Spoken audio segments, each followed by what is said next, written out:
हाय dear students, chemical kinetics के lecture number second की बात कर रहा हूँ आज। फर्स्ट लेक्चर में मैंने आपको बताया रेट ऑफ रिएक्शन क्या होती है और मॉलिक्यूलरिटी ऑफ रिएक्शन क्या होती है और केमिकल काइनेटिक्स केमिस्ट्री की कौन सी ब्रांच, कैसे बात करेंगे उसकी और क्या क्या उसके अंदर हम स्टडी करेंगे।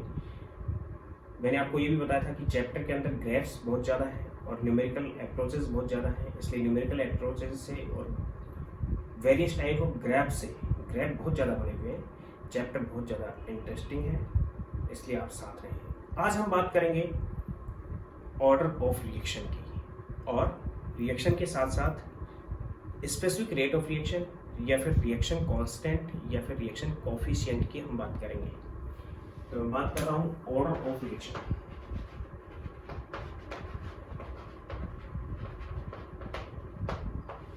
क्या होता है इसके बारे में हम बाद में डिस्कस करेंगे। पहले मैं कुछ चीज़ें बता देता हूँ कि कोई भी रिएक्शन है वो एक रेट से चलती है और एक रेट से चलने की वजह से वो अपनी गोल तक पहुँचती है, उससे प्रोडक्ट बनते हैं। हम दो चीज़ें दे सकते हैं भाई, एक तो लॉ ऑफ मास एक्शन जो कि आपने 11th में इक्विलिब्रियम चैप्टर में पढ़ा होगा, LMA given by Goldberg and वाके। इनके अकॉर्डिंग क्या था कि किसी भी रिएक्शन की रेट उसमें प्रेजेंट रिएक्टेंट्स की एक्टिव मास के प्रोडक्ट के डायरेक्टली प्रोपोर्शनल होती है। Means rate of reaction is directly proportional to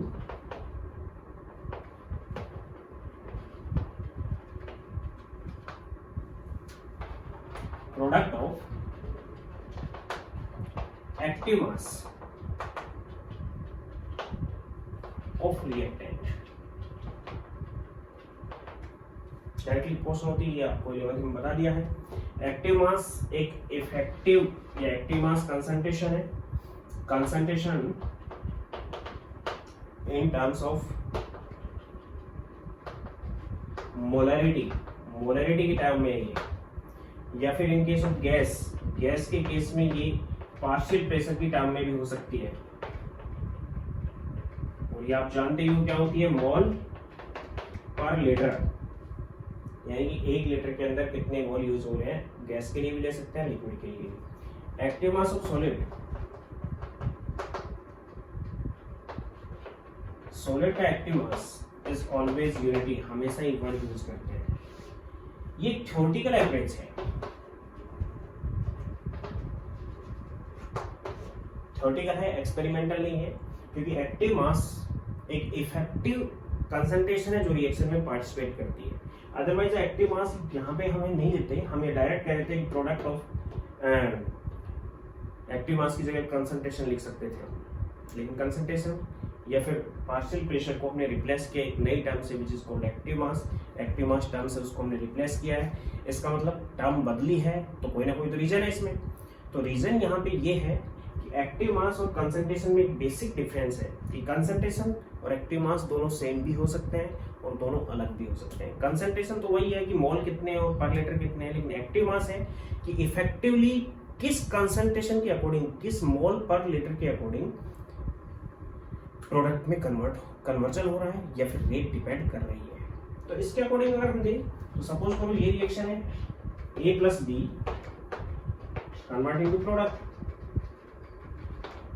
या फिर Na प्लस में Mb कन्वर्टिंग टू प्रोडक्ट।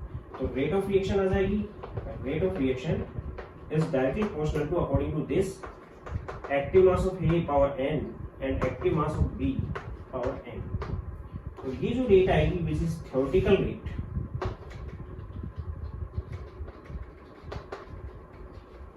इसको ओपन करेंगे, then rate is equal to एक कांस्टेंट आएगा k, जो इसका रेट कांस्टेंट होगा, जो यहाँ पे भी रिप्रेजेंट करते हैं हम A power n and B power n। इस k को हम नाम देते हैं, डायरेक्टली इक्वल होगा ये, डायरेक्टली इक्वल टू दिस। इस k को हम नाम देंगे rate constant, velocity constant, rate coefficient,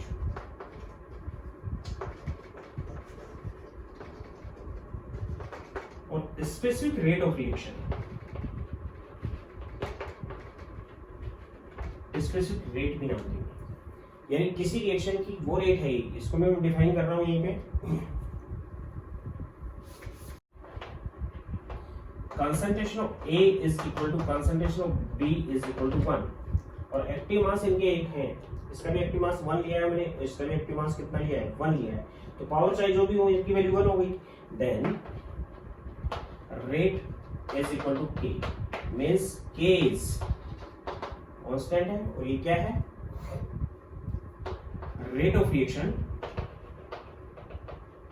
when concentration of reactant, concentration का मतलब यहाँ पे एक्टिव मास से है, concentration of reactant are unity. ये कंसंट्रेशन रिएक्टेंट की यूनिटी होती है तो स्पेसिफिक रेट है इज कांस्टेंट। ये कांस्टेंट है, वेरी किसी से नहीं करेगा, केवल दो चीजों से वेरी करेगा, एक तो टेम्परेचर से ये वेरी कर जाएगा और एक कैटलिस्ट ऐड करने से भी ये वेरी कर जाएगा। इसके अलावा रिएक्शन के लिए हमेशा ही कांस्टेंट होता है। तो ये तो था लॉ ऑफ मास एक्शन जिससे हम रेट ऑफ रिएक्शन एक्सप्रेस करते हैं और वो भी थ्योरेटिकली, प्रैक्टिकली नहीं करते हैं। अब सेकंड नंबर पे बात कर रहा हूं rate law, rate expression.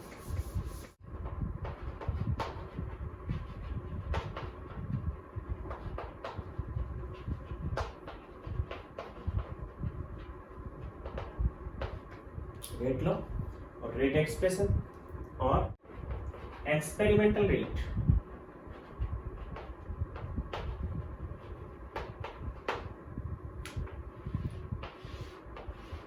Suppose करो कि कोई रिएक्शन इस टाइप से चल रही है, Na plus Nb convert into product. According to LMA law of mass action, अभी मैंने बताया रेट कैसे देंगे इसके हम, रेट हमेशा dx/dt होती है, ये मैं आपको बता चुका हूँ। इन case of product which is equal two plus minus हो सकती है, रिएक्टेंट के लिए भी ले सकते हैं और प्रोडक्ट के लिए भी ले सकते हैं, which is equal to law of mass action से देंगे। पहले लॉ ऑफ मास एक्शन से इस टाइप से देंगे कि rate is equal to k, rate constant है जो कि प्रोपोर्शनलिटी कांस्टेंट आएगा, a power n and b power n, ये थ्योरेटिकल रेट है।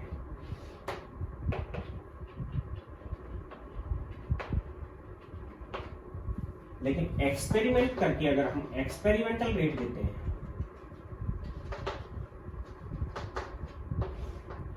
तो rate which is equal to dx/dt which is plus और माइनस। तो जनरली प्रोडक्ट के लिए x यूज करते हैं तो प्लस में यूज करेंगे क्योंकि प्रोडक्ट के लिए प्लस होगी, which is equal to k constant into a power a and b power b। ध्यान दे लेना यहाँ पे एक्सपेरिमेंटली डेटा से या बार बार इस रिएक्शन को एक्सपेरिमेंट करके हमने ये पावर कैलकुलेट की और फिर यहाँ लगा दी। a can be equal to n and b can be equal to n and a can be different from n and b can be different from n। a इसके इक्वल भी हो सकता है, b इसके इक्वल भी हो सकता है, a इससे डिफरेंट भी हो सकता है और b इससे डिफरेंट भी हो सकता है। ये डिपेंड करता है एक्सपेरिमेंट पे, मींस इट इज प्रैक्टिकली।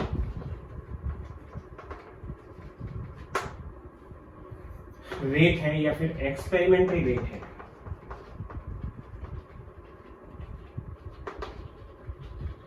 या फिर एक्सपेरिमेंटली रेट लॉ है या फिर रेट एक्सप्रेशन है जो कि एक्सपेरिमेंट पे डिपेंड करती है।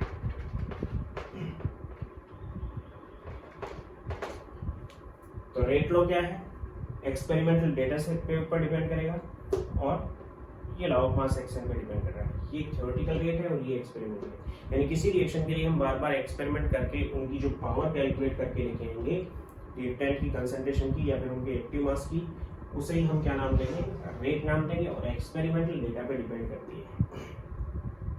Then what is the order of the reaction? Order of reaction is A plus B।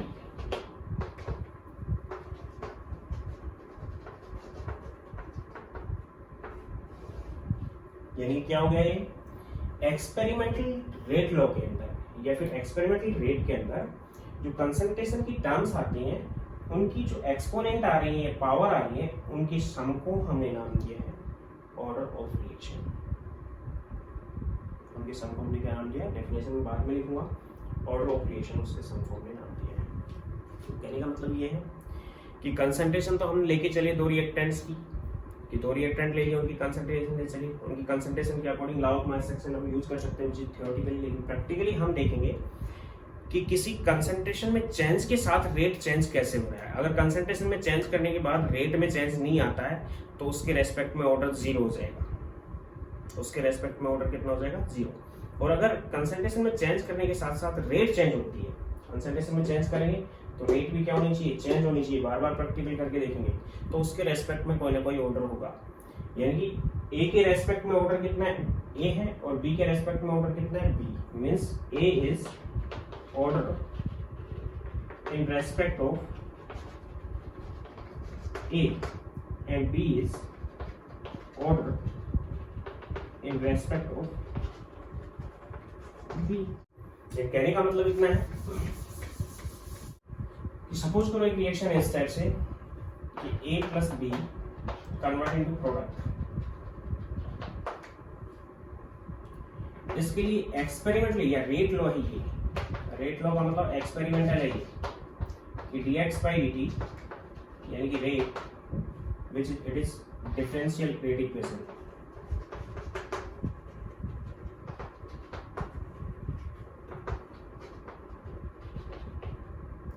This is equal to k, constant आ जाएगा, प्रोपोर्शनलिटी साइन को ओपन करेंगे तो हम into a power x and b power y, then x plus y is order of reaction. ये हम practically decide करेंगे। कैसे डिसाइड करेंगे कि सामने हमें कोफिशिएंट तो दिया हुआ है 1 एंड 1, तो इनकी पावर 1 और 1 होनी चाहिए लॉ ऑफ मास एक्शन से। तो अगर ए की कंसंट्रेशन की पावर 1 है तो अगर उस रिएक्शन को हमने दोबारा से स्टार्ट करवाया और उसके अंदर उस रिएक्शन की कंसंट्रेशन को हमने डबल कर दिया, यानी पहले 1 थी और अब 2 कर दिया, तो रेट दुगनी हो जानी चाहिए, इंक्रीज रेट, तो रेट क्या हो जानी चाहिए, ट्वाइस हो जानी चाहिए। अगर उसको 3 कर दिया हमने, 3 टाइम कर दिया, तो रेट भी कितने टाइम्स हो जाना चाहिए, 3 टाइम्स। यानी कि x की वैल्यू अगर 1 है और y की वैल्यू भी सपोज कर 1 है, तो इसको डबल करेंगे तो ये भी डबल हो जाएगा, इसको ट्रिपल करेंगे तो ये भी ट्रिपल हो जाएगा। अगर दोनों की x की और y की दोनों की अलग अलग वैल्यू 1 1 है, इसकी भी 1 है और इसकी भी 1 है, तो इसको डबल करें और इसको डबल करें, दोनों को एक साथ डबल कर देंगे, 2 into 2 4 टाइम्स चेंज आएगा रेट में।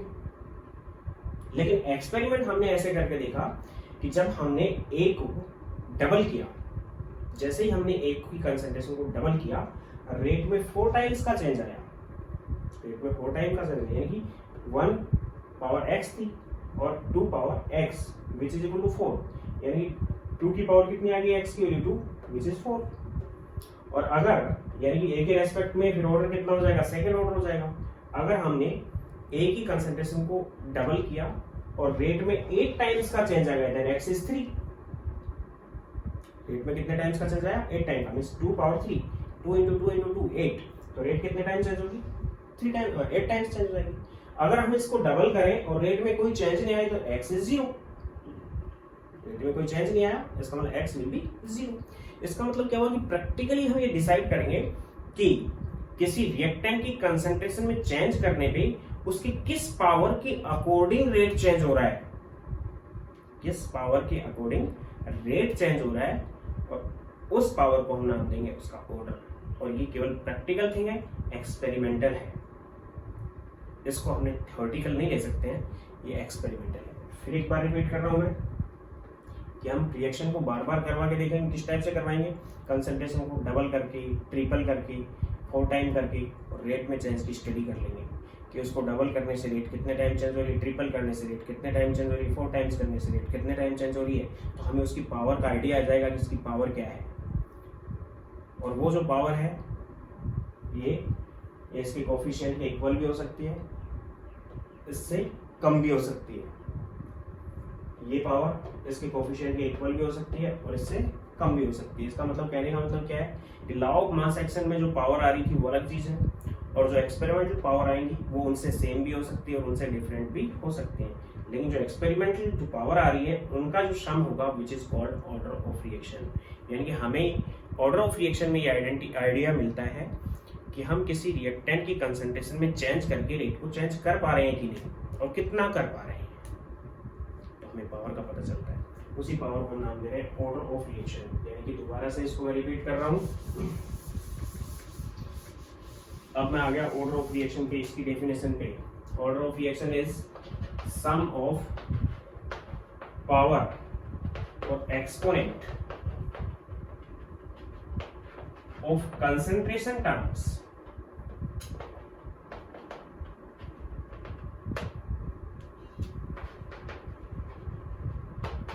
in rate law। rate law का मतलब एक्सपेरिमेंटल है, इन एक्सपेरिमेंटल रेट लॉ, तो एक्सपेरिमेंटल साथ दिया हुआ होगा इसको, is called order of reaction.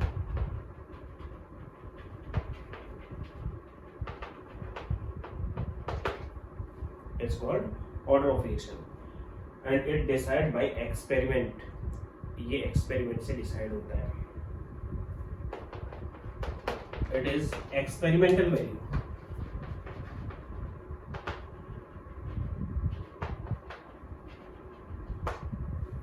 Depends upon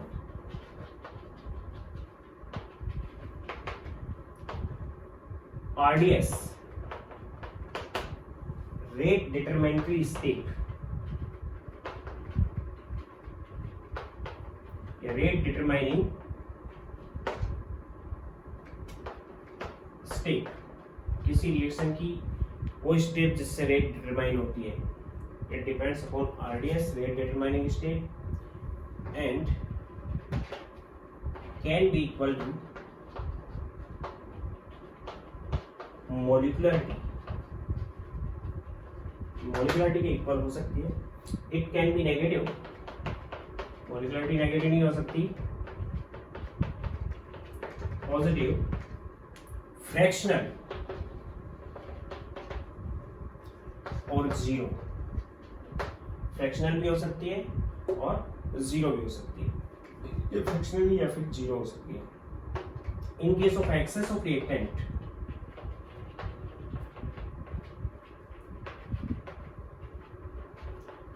access of reactant के केस में इट विल बी जीरो।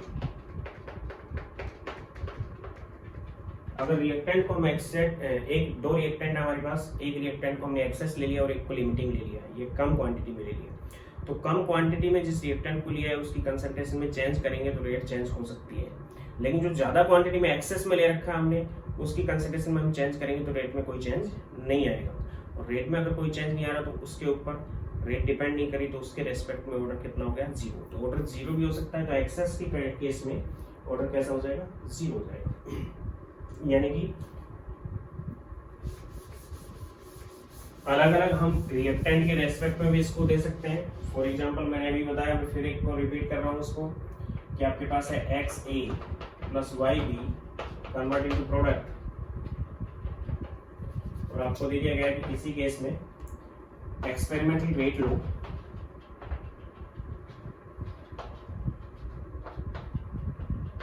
वो है rate which is equal to dx by dt। Differential होता है experimental rate law, differential equation होती है, अभी बताया मैंने आपको।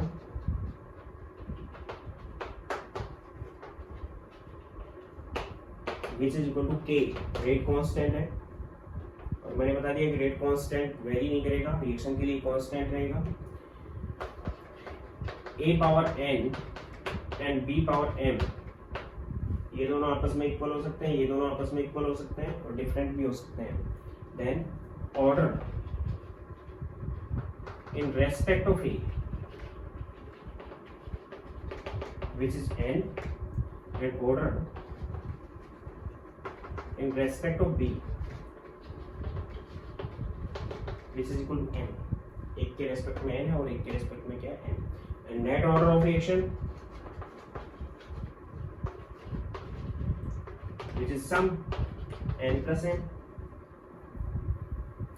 एक्सेस में लेने का मतलब कि एक को एक्सेस में ले लिया तो उसके रेस्पेक्ट में जीरो होगा, उसकी कंसेंट्रेशन में चेंज करने से कोई रेट में चेंज नहीं होगा। यानी कि हमें ऑर्डर उसको बोलेंगे कि रिएक्टेंट की कंसेंट्रेशन में चेंज करने से रेट में चेंज आना चाहिए। तो रेट में अगर चेंज आ रहा है तो कोई ना कोई इसमें ऑर्डर होगा, रेट घट भी सकती है और बढ़ भी सकती है, नेगेटिव हो सकता है ऑर्डर और पॉजिटिव हो सकता है, फ्रैक्शनल भी हो सकता है। तो मॉलिक्यूलरिटी ऑर्डर दोनों अलग चीजें हैं। मॉलिक्यूलरिटी एक थ्योरेटिकल वैल्यू थी, ऑर्डर और एक प्रैक्टिकल वैल्यू है। फॉर एग्जांपल मैं इसी में आरडीएस की बात कर लेता हूँ। सपोज करो कि आपके पास रिएक्शन है N2O5 convert into 4NO2 plus O2, 2N2O5 convert into 4NO2 plus O2। तो ये जो रिएक्शन हो रही है, इस रिएक्शन की मैकेनिज्म की अगर हम बात करें तो सबसे पहले स्टेप फर्स्ट में N2O5 डिसोसिएट इन NO3 plus NO2, N2O5 NO3 और NO2 में डिसोसिएट होगा and further N2O5 plus NO3। Step second में dissociate in NO2 3NO2 plus में O2, 3NO2 और O2 के अंदर ही कन्वर्ट। ये जो स्टेप है स्लो स्टेप है और ये स्टेप है फास्ट स्टेप है। स्लो स्टेप जो होती है वो रेट डिटरमाइनिंग स्टेप होती है, आरडीएस होती है, और जो फास्ट स्टेप होती है उस पर रेट डिपेंड नहीं करती। यानी कहने का मतलब मैं एग्जांपल दूं कि सपोज करो कि एक फैक्ट्री है मोटरसाइकिल फॉर्मेशन की और मोटरसाइकिल के पार्ट्स पर डे वो बना रही है। उसमें 10,000 टायर बना रही है, 10,000 की चेसिस बना रही है, उसकी जो बॉडी है मोटरसाइकिल की 10,000 या 50,000 उसके अंदर ट्यूब्स बना पा रही है। लेकिन पर डे अगर वो 1,000 ही उसके इंजन बना पा रही है तो पर डे की जो मोटरसाइकिल की प्रोडक्शन होगी वो 1,000 होगी, क्योंकि पर डे सबसे कम बनने की प्रोसेस किसकी है, इंजन की। यानी कि सबसे कम जो स्पीड होती है उसी के अकॉर्डिंग प्रोडक्शन होती है। यानी कि ये स्टेप अगर सपोज करो 20 मिनट में कंप्लीट होती है, 10 मिनट में कंप्लीट होती है और ये 2 सेकंड में कंप्लीट हो जाती है, तो ये तो फास्ट होगी और ये स्लो होगी। तो 2 सेकंड तो इसकी रेट नहीं देंगे हम किस पर डिपेंड करेंगे, स्लो स्टेप पे। स्लो स्टेप होती है रेट डिटरमाइनिंग स्टेप, और रेट डिटरमाइनिंग स्टेप पे ही ऑर्डर डिपेंड करता है। ऑर्डर किस पर डिपेंड करता है, रेट डिटरमाइनिंग स्टेप। तो इसमें अगर मॉलिक्यूलरिटी देखें तो मॉलिक्यूलरिटी एक है, ऑर्डर देखेंगे तो ऑर्डर भी इसके सामने रिप्रेजेंट है, एक है कि N2O5 डिकम्पोज हुआ। लेकिन इसकी मॉलिक्यूलरिटी अलग से देंगे हम, 2 होगी, एक ही है और एक ही है, तो इसकी मॉलिक्यूलरिटी कितनी होगी, 2 होगी। लेकिन इससे हम ऑर्डर डिपेंड नहीं करेंगे, यानी ऑर्डर इससे नहीं देंगे। यानी इसकी एक्सपेरिमेंटल रेट लो ये आ जाएगा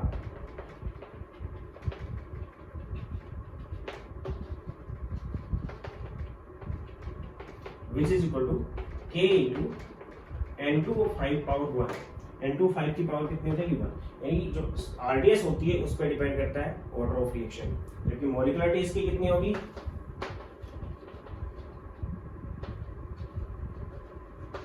वो 1 होगी। ये एक यूनिक स्टेप है, इसकी मॉलिक्यूलरिटी भी 2 होगी, यहाँ पर दिखाई दे रही है 2 है। तो ऑर्डर होगा इसका 1, order of this reaction is 1। Order एक एक्सपेरिमेंटल डेटा है जो एक्सपेरिमेंट से हम एक्सप्रेस कर पाते हैं। रेट डिटरमिनेटरी स्टेप के ऊपर डिपेंड करता है, यानी कि यहाँ पे मैं लिख सकता हूँ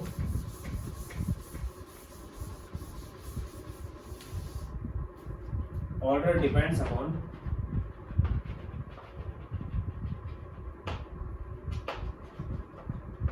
RDS, rate determinatory step can be 0 में बता चुका हूँ, नेगेटिव पॉजिटिव फ्रैक्शनल बता चुका हूँ। Generally it is equal to molecularity in elementary reactions. Elementary reactions के लिए जनरली ऑर्डर और मॉलिक्यूलरिटी इक्वल होते हैं, लेकिन बाकी जो रिएक्शंस होती हैं उनके लिए ऑर्डर और मॉलिक्यूलरिटी इक्वल हो भी सकते हैं और नहीं भी हो सकते हैं। तो ऑर्डर डिपेंड्स करता है आरडीएस पे, और जनरली मॉलिक्यूलरिटीज के इक्वल होता है in case of elementary reactions, और डिफरेंट भी हो सकता है। Order can be represent for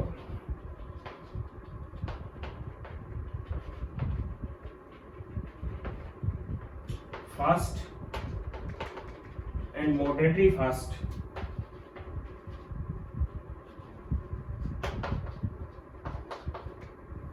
and moderately slow reactions।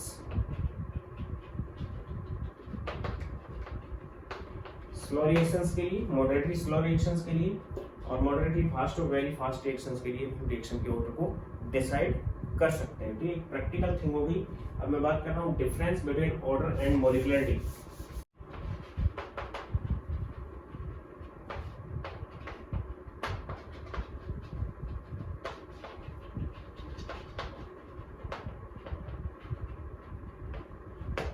Order and molecularity में डिफरेंसेस। क्या क्या डिफरेंसेस होंगे? एक साइड में ले रहा हूँ ऑर्डर और एक साइड में ले रहा हूँ मॉलिक्युलरिटी।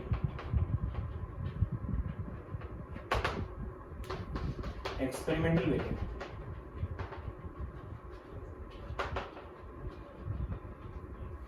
थ्योरेटिकल में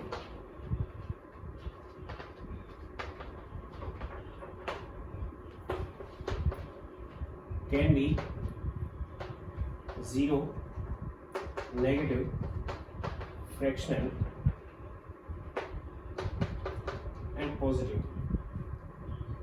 नेगेटिव हो सकती है, पॉजिटिव हो सकती है, फ्रैक्शनल हो सकती है, जीरो हो सकती है। Can not be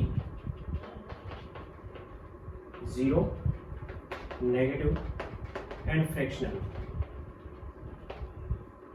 It can only 1, 2 or 3 or integer। In case of moderate reaction it can be 1, 2 or 3 or rarely 3। Third, it is sum of power of concentration terms in rate law। That is number of molecules participate in effective collision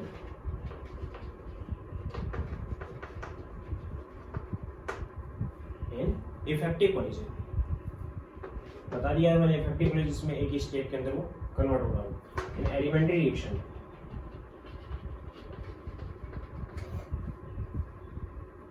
मॉलिक्युलरिटी पे rate depend नहीं करती, rate depend करती है order पे। Means rate of reaction depends upon order.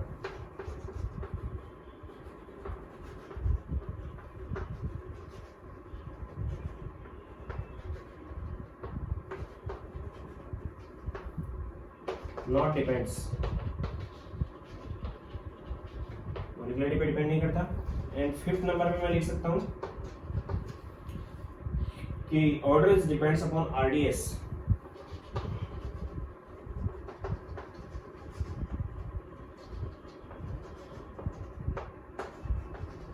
Rate determining state पे depend करता है। It is unique for every state. It is unique for every state. सभी स्टेट के लिए यूनिक होता है। ये इनके अंदर डिफरेंसेस हैं।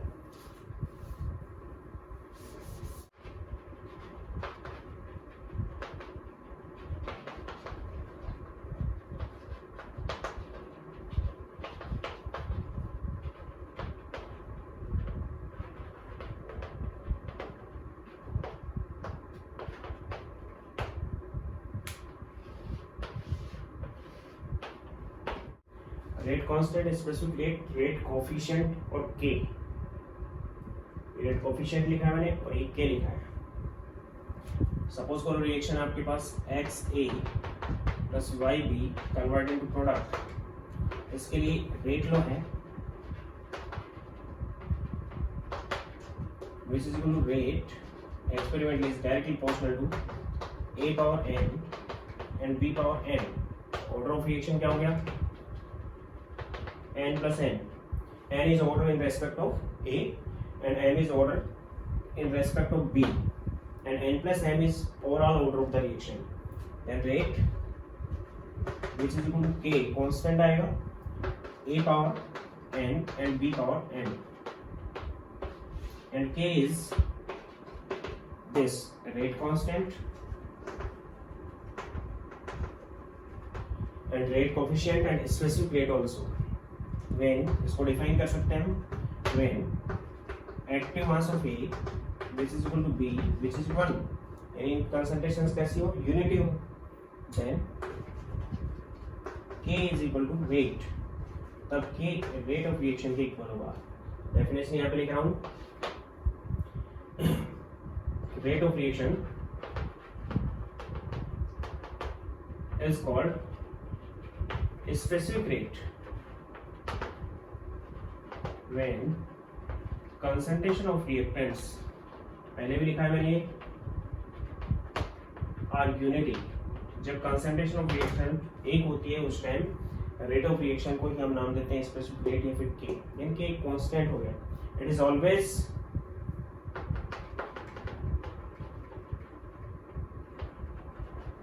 कांस्टेंट फॉर रिएक्शन, रिएक्शन के लिए हमेशा ही कांस्टेंट होता है and affect by temperature and catalyst only. Temperature और कैटलिस्ट से ये अफेक्ट होता है, टेम्परेचर में चेंज करने से या फिर कैटलिस्ट ऐड करने से ये अफेक्ट हो जाएगा, ये नोट कर लेना आप। ऑर्डर ऑफ रिएक्शन में आपको बता ही चुका हूँ, ऑर्डर ऑफ रिएक्शन किसी रिएक्शन की प्रैक्टिकल थिंग होती है। प्रैक्टिकल्स में अगर ऑर्डर ऑफ रिएक्शन किसी रिएक्शन के लिए अगर हम सरकमटेंसेस चेंज कर दें, रिएक्शन वही है, सरकमटेंसेस हमने चेंज कर दी तो ऑर्डर बदल सकता है। यानी कि ऑर्डर ऑफ रिएक्शन एक फिक्स पोजीशन होती है रिएक्शन की, उन्हीं सरकमटेंसेस के अंदर उसका ऑर्डर फिक्स होगा। सरकमटेंसेस चेंज करने पे ऑर्डर भी बदल जाएगा रिएक्शन का, वो डिपेंड करेगा कि रिएक्शन की मैकेनिज्म क्या है। इसलिए ऑर्डर एक वेरिएबल क्वांटिटी है किसी रिएक्शन के लिए, वो सरकमटेंसेस पे भी डिपेंड करती है। तो ये क्या आ गया, अब मैं यूनिट्स ऑफ के की बात कर रहा हूँ। यूनिट्स ऑफ के की यूनिट्स हम जानते हैं कि रेट क्या होती है, rate is equal to dx by dt which is equal to k into concentration power order, और ऑर्डर को मैं यहाँ पे n ले रहा हूँ, n is order of reaction।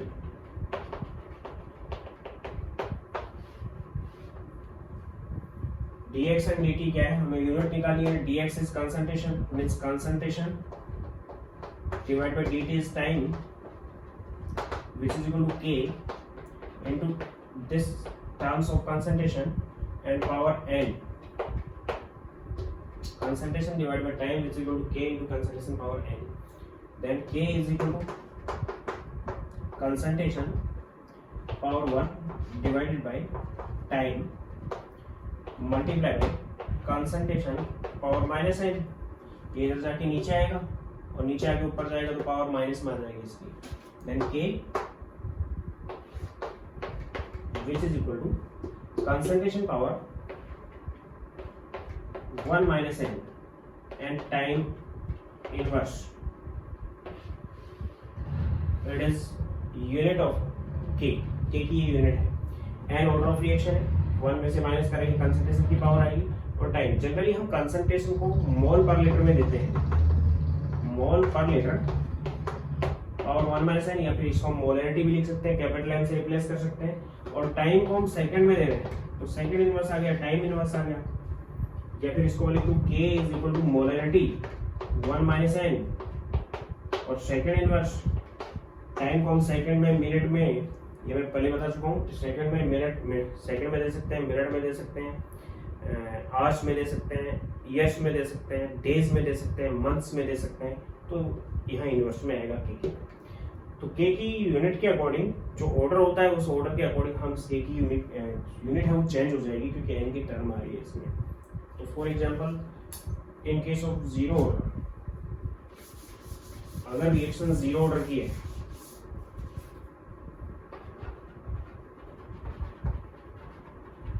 Reaction कौन से ऑर्डर की है, जीरो की, then n is zero, then k is, ये वाला ले रहा हूं मैं, k is equal to mole per liter power 1 minus 0 and second inverse, then k which is equal to mole liter inverse पर चला जाएगा ये, and second inverse ये आ जाएगी k की यूनिट मोलरिटी पर सेकेंड। अगर फर्स्ट ऑर्डर है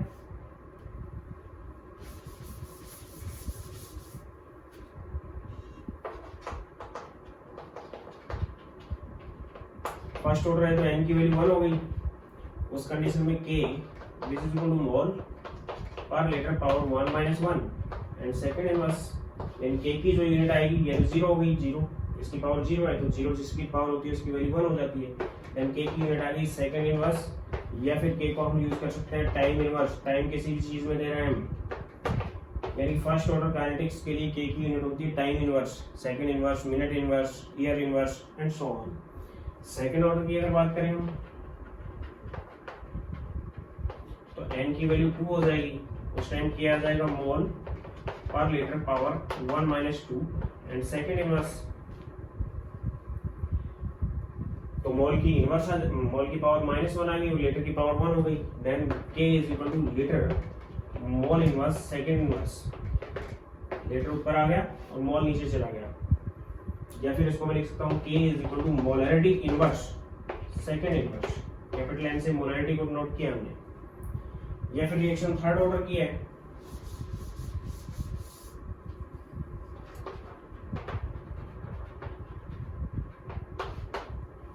थर्ड ऑर्डर के केस में NH3 हो गया, तो K फाइनली लिख रहा हूं मैं direct, K is equal to mole inverse to litre square second inverse, ये यूनिट हो जाएगी। और यूनिट अगर हमारे पास है K की, तो हम रिएक्शन के ऑर्डर को आइडेंटिफाई कर सकते हैं। यूनिट अगर हमारे पास है तो रिएक्शन के ऑर्डर को हम आइडेंटिफाई कर लेंगे। अगर आपके पास -1 ऑर्डर है रिएक्शन का, then K which is equal to -1 order means N is equal to -1, negative order है, then K is equal to mol per liter और 1 minus 1 and second inverse 1 minus 1 2 हो गया, then K is equal to mol square liter inverse 2 and second inverse, ये आ जाएगा इस case में। उसका क्या होगा?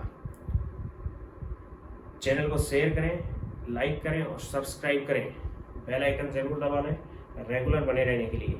Thank you.